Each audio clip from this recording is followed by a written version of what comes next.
Thank you for joining me for the Zercher workout today. It's currently 10:30 p.m. on Saturday, so I've had earlier workouts. Life has been less busy and way less stressful in the past, but like I've said in previous videos, you can't always control when you get busy, can't always control when you're stressed, so you just kind of have to go with the flow. And today I'm going to be going with the flow. So I'm going to be doing Zercher RDLs today, and I want to talk about, I'm going to answer some questions that people asked me on Instagram. There was only a couple, so that won't take too long. And then I also want to talk about kind of how I use Zerchers, why I use Zerchers, and why I think they're great, and you should too. It sounded like Ben Eller. I love it.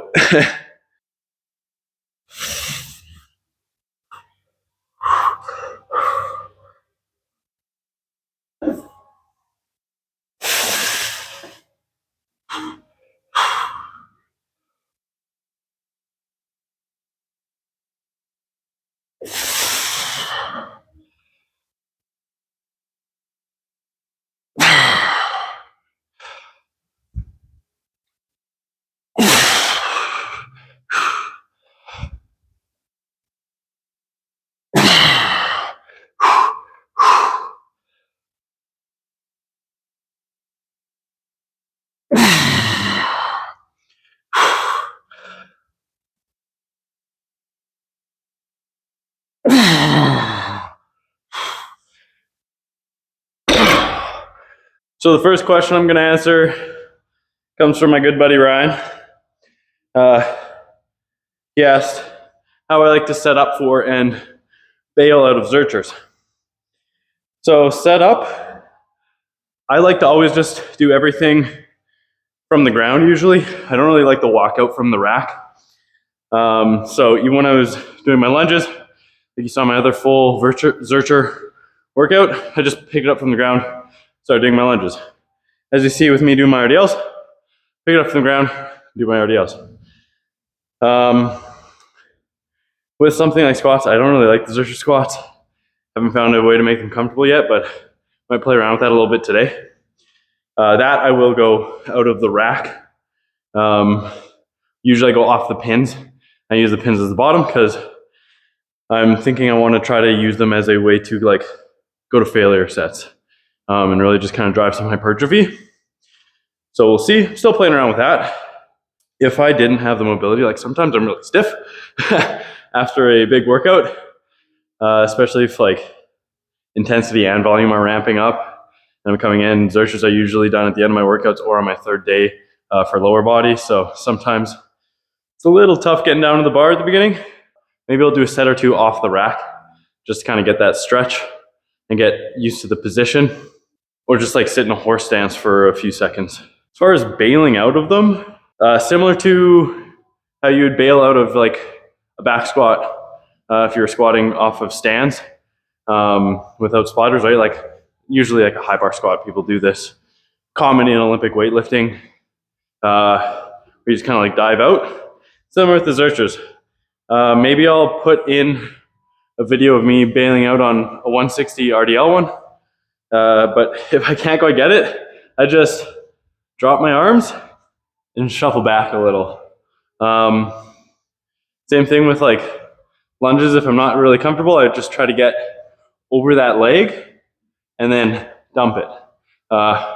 Don't just dump it straight with the lunge and smack your thigh.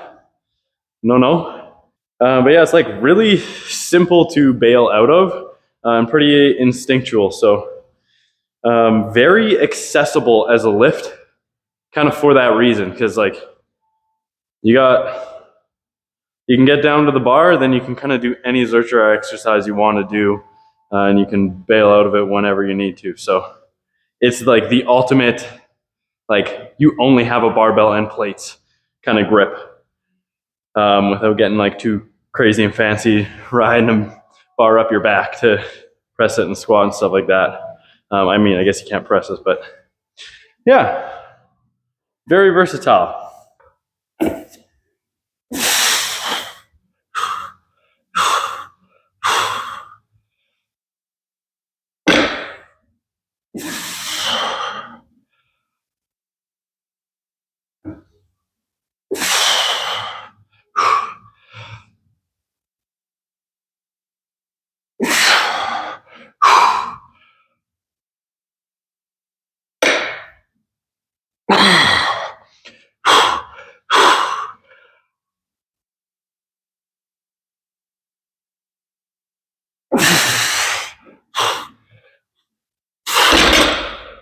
So I posted the poll for questions like 2 hours before the workout, so didn't get too many.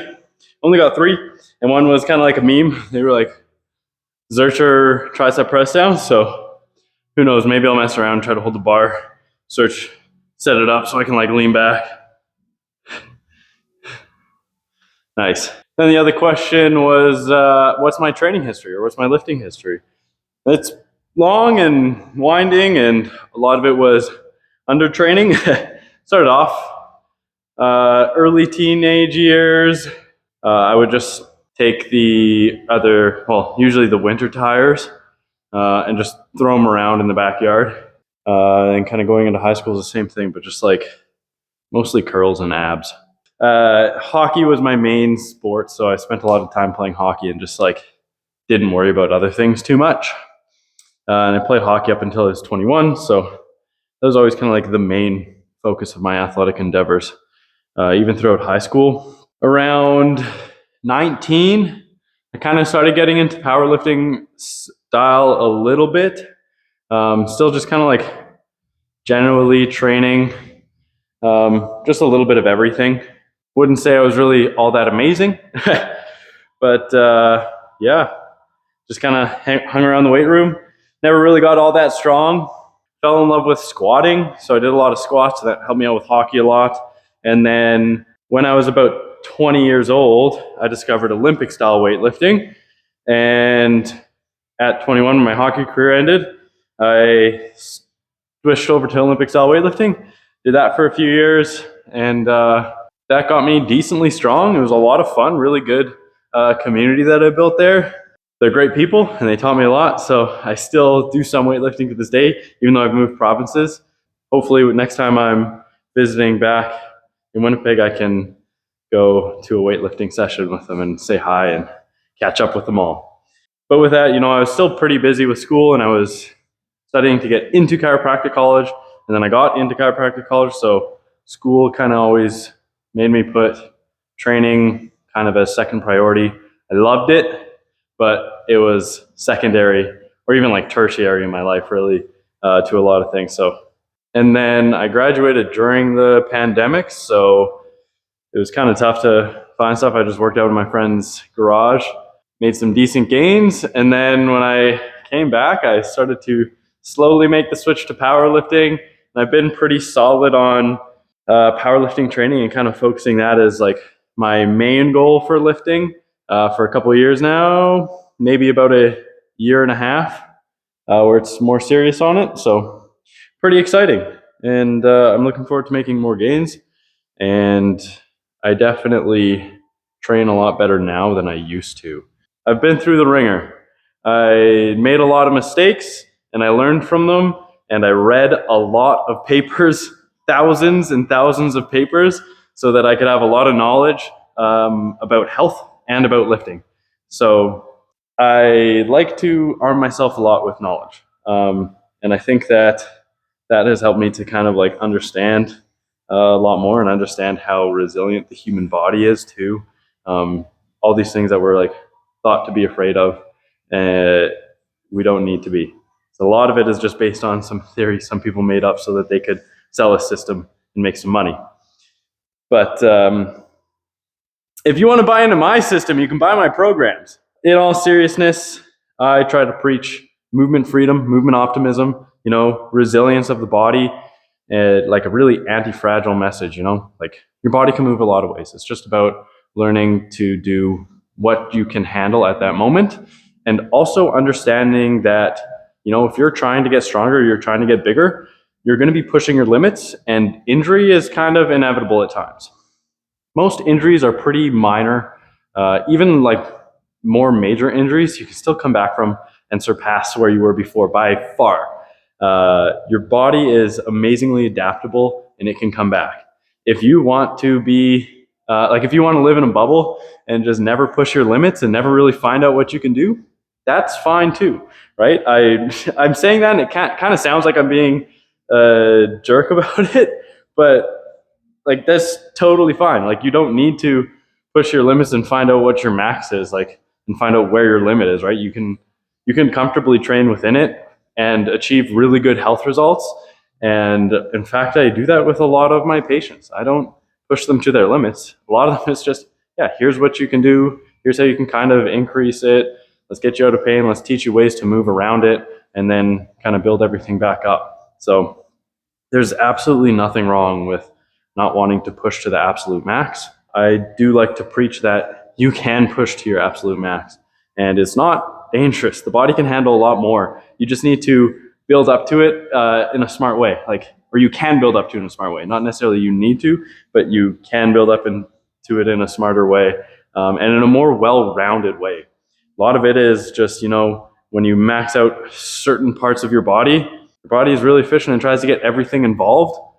So it recruits everything. And if you've been kind of neglecting some stuff, and then now that's getting recruited and is getting recruited up here, then that stuff might be the stuff that gets most injured. And that might be where you see when there's technique breakdowns and you get an injury as well. Yeah, because the last time you trained that position was the last time you failed and got injured there. I don't know where I was going with that. I kind of lost track. I started just to yap, but I hope it was helpful and I hope it answered the question and I hope there was extra knowledge there. Let's get back to working out.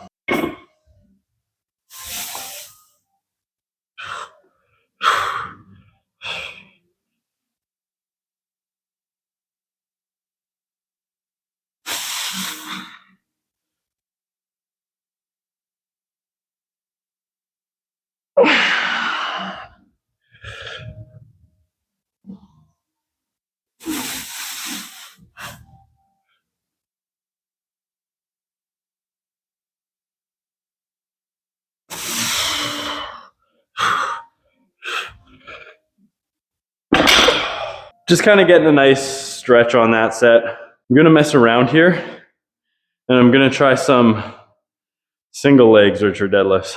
I don't know what weight I want to start with. 50 kilos I'm thinking off the top of my head. So we'll see how it goes. So for the people that I talk to in person and that I know fairly well, the biggest kind of apprehension that they have to the Zerchers is the pain in their arms. It was like, oh no, it hurts, I can't do that.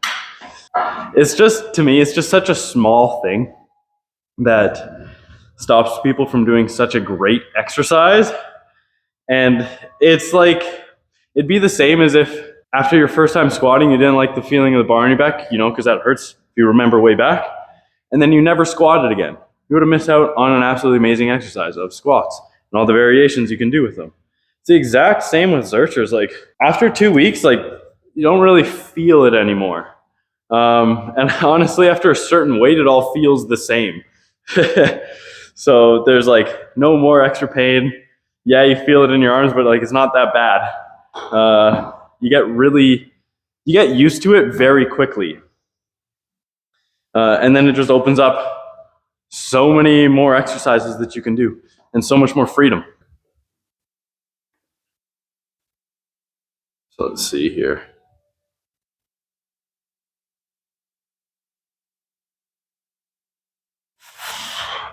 Oof. Oh, wait. Need to move the bench. That was pretty good.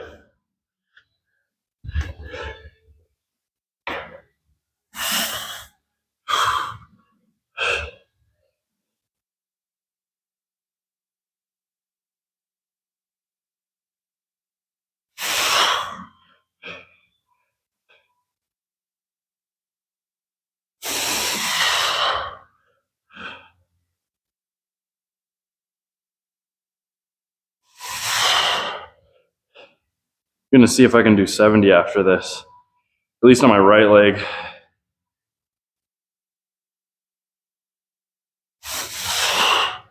Oh.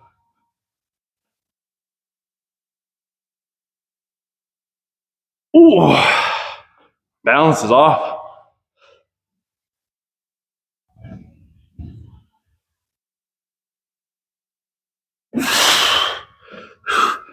Oh. I just couldn't find that balance on the left. I'm gonna go up and try 70 on both sides. So why do I like to use Zerchers? Well, they build an indestructible back. I made a whole video on that. It's my best performing video, so you've probably seen it if you're watching this one. They build an absolutely juicy back. Not just lumbar erectors, but thoracic erectors as well. Like you feel them all the way up.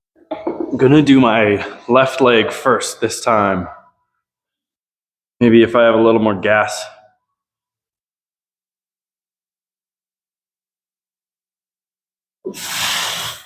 That's still tough. I had to cut the range short.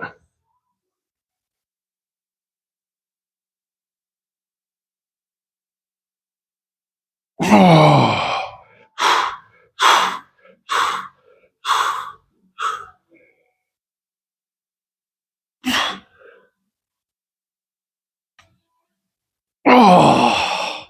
Oh.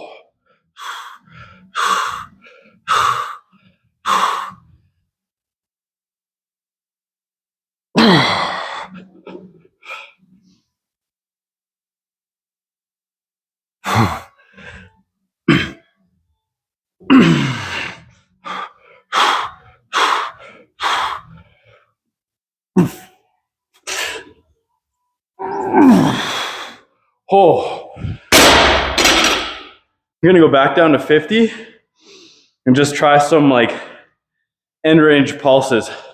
You know, channel my inner woodpecker dipping into the water there. Starting felt pretty decent though. I'm really digging these. I'm gonna start doing my single leg RDLs Zercher style more often, I think. People don't realize, I've tried to tell so many people this, people look at me like I'm crazy, like even like people that I'm really close with just can't seem to like get it, and they just think I'm absolutely crazy, like, oh, stop doing Zerchers, or not like stop, but like tone them down. But they are such an amazing accessory for the glutes and hamstrings. Like to get into that Zercher position, you are definitely fully flexed at the hips, and the stretch you feel is absolutely immaculate. Like deficit deadlifts don't even compare.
I don't know why, but my mic turned off on me. It missed all my yapping about how great Zerchers are for the stretch. So I'll just kind of go over it quickly. Damn. I'm getting a new mic so I don't have to deal with this. But yeah, aside from all the grit and everything, the stretch is just amazing, right? To get into that Zercher position, you're fully flexed at the hips. That is stretching your hamstrings and your glutes to the max. And like for that hypertrophy gain, that stretch mediated hypertrophy, if you want to get all exercise science with it, I was saying earlier, I'll probably just do a voiceover of where I was talking. But stop with this random fighting between bro science and exercise science and all this like taking such a hard stance on one side, because you know what? More often than not, they end up at the same conclusion. And it's just about, finding training hard and trying to grow the most muscle or the most strength. Their goals are the exact same. But yeah, you're getting such amazing stretch on the hamstrings and glutes that it's just the best exercise. Like to get the same with doing a deficit deadlift, you have to have a deficit so high that you have to go in front of the box, which makes it weird, especially if you've practiced a certain grip and like positioning for your deadlift in general. It kind of throws you off a little bit and just makes the setup so awkward. Like just to grab the bar is a little more awkward than, just getting used to doing a Zercher. Tons more awkward? No. A little more awkward? In my opinion, yes. Zercher is way more accessible, less equipment, easier to get into, and the stretch is just superb. Just the way it pulls you down by your elbow really stretches out not only your hips and your hamstrings, but also kind of your lats a little bit. Like you end up in a very forward position. And I just think they're absolutely amazing. They're a full back builder, like from here up to here. Like you're getting built. And they're just unmatched. And like with those RDLs, I was able to get such good range and they felt so amazing. And just like pulsing at the bottom there, I felt that all hamstrings. Like my hamstring was so stretched. Like after getting your back up to strength, like you don't necessarily feel it a ton in your back. Not more than like your deadlifts, but the stretch you can get on your hamstrings is absolutely amazing. And it is so worth it. It is so worth getting used to the movement and getting into it to not only like build up the strength and like resilience and anti-fragility and just like extra range and capacity in your back, but to unlock that tool of being able to just have extremely stretch mediated hypertrophy for your hamstrings available with a barbell, with just a barbell and plates. Like that is so minimal. You don't even need that much weight. Like my RDLs were under 300 pounds today with it. And like they hit me good. And this is 110 pounds, 50 kilos. These smoked me. Like it's just so accessible and can give you such a good exercise. Like I was saying earlier, you got to understand how to use what tools, right? Like the way I program, like I said, is I have my main lifts, my accessories, and then like accessories for accessories or accessories for like general health, increasing just random capacities so that I can push my accessories harder or my main lifts harder, right? They all have their place and they all have their tools. Do I spend a ton of time here? Not tons. I mean, I have a lot of fun, so maybe a little bit more when I'm just kind of playing around. And then as I get closer to competition, I tone that down and increase this. But they have their place and they have their use, right? Like, don't be so boxed in with your programming and what exercises you do. Expand your mind a little bit. Get a little creative. Find what tools work to complete the job that needs to be done. And my mic died there again. I went on and did some rows, but I didn't film them because I was fed up with my mic. Anyways, I hope that you enjoyed this workout and that you found it informative and it got you thinking a little bit. Now go out there and make some gains.